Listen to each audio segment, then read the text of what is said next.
i-share ko to? Anyway, nandito na tayo eh.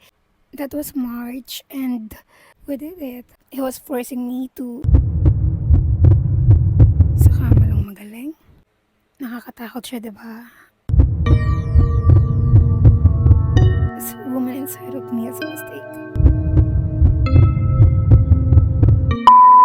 What's up everyone? So for today's video guys, as you read in the title, I'm gonna say everything. I'm gonna confess something. Huwag na natin patagalin ang pagkukwento, ang story time natin. Paano nga ba ako nabuntis? Of course guys, we did it. Alam nga namang isang tulad ko is nagmamamayroon. Nakusa na lang ako nabuntis, diba? So yeah, paano ba siya nangyari? May purpose to. Panoorin nyo hanggang dulo kung ba't ko kinuwento guys. Not only for the content but also to share something. Irregular kasi ang menstruation ko guys. So as I said guys, mahirap talaga ako mabuntis kasi nga irregular ako. So yung menstruation ko is nagkakaroon ako every 2 months, every 3 months. Then sobrang iksi lang ng duration ng time ng menstruation ko guys, for real. Yung first day niya masakit ganun. So yeah. So yun, kahit na may mga naging long time partner naman na ako before, isirap talaga ako magbuntis guys. Kaya tama bang i-share ko to? Anyway, nandito na tayo eh. Sayang naman tong video na to. That was March and usually, of course, dapat nag-uhugas, right? That's mandatory, that's automatic ganun. Sa amin din naman automatic siya.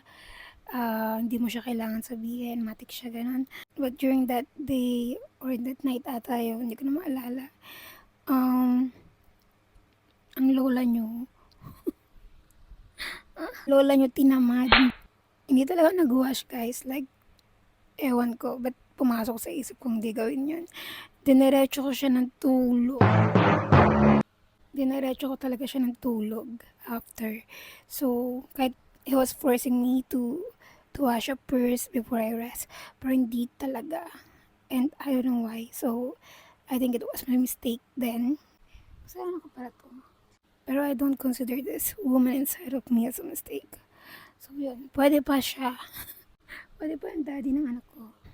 So, yun. Saan papunta tong video na to?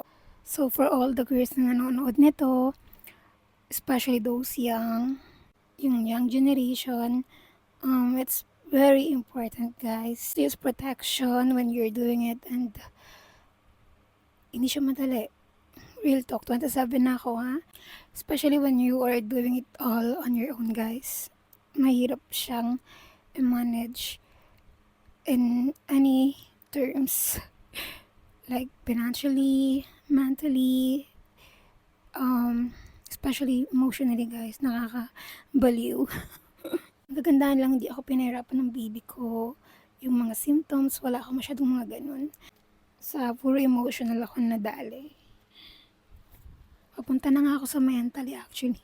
It's very important, girls, na you have to think this way eh. Okay, may partner ka ngayon and it seems like perfect for building a family, mga ganyan-ganyan. Pero promise baby girl, you'll never know.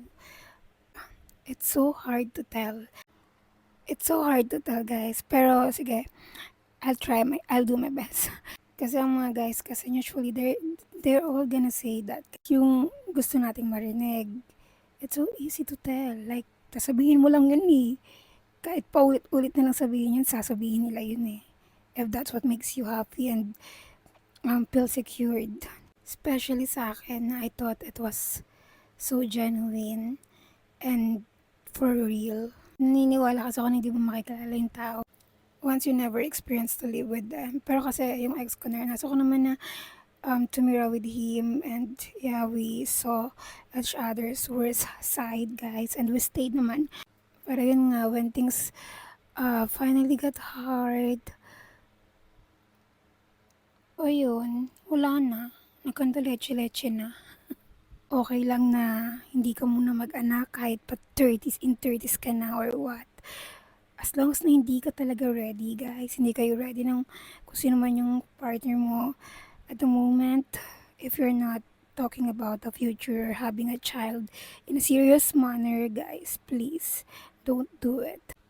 And always think of yourself, guys, kasi kawawa ka.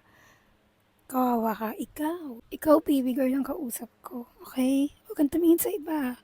Ikaw lang kausap ko. Believe me, partida ano pa to wala pa akong mga symptoms na nararamdaman. Para pa rin akong normal. Now, if that man beside you is uh, willing to be in that storm with you till it pass, then you're lucky. Pwede kayo na.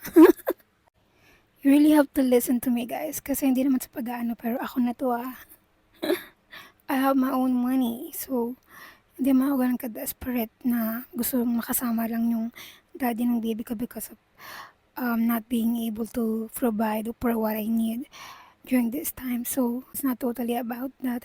But we ended up this way. So, nakakatakot siya, diba? Nakakatakot siya for the other people na not totally ready. Oh my God, girls. Have some fun but don't lose your mind, okay? Especially sa mga lalaki. And sa mga lalaki, speaking of mga lalaki, kayo manonood ng vlog ko. Patay kayo sa akin. Hindi ko nila lahat. I've seen and I'm still seeing some guys na, masculine talaga and, ako ba i-explain yun? Alam mo yun, lalaki. Lalaki siya, ganun. So yun, meron pa rin namang mangilan-ngilan. Okay. Okay. Pero yung mga hindi, at magagaling lang sa umpisa. Pero dun sa mga lalaki na sa una lang magaling, sa kama lang magaling, come on. Dilatin nyo naman kami. Have some balls. Okay, bye.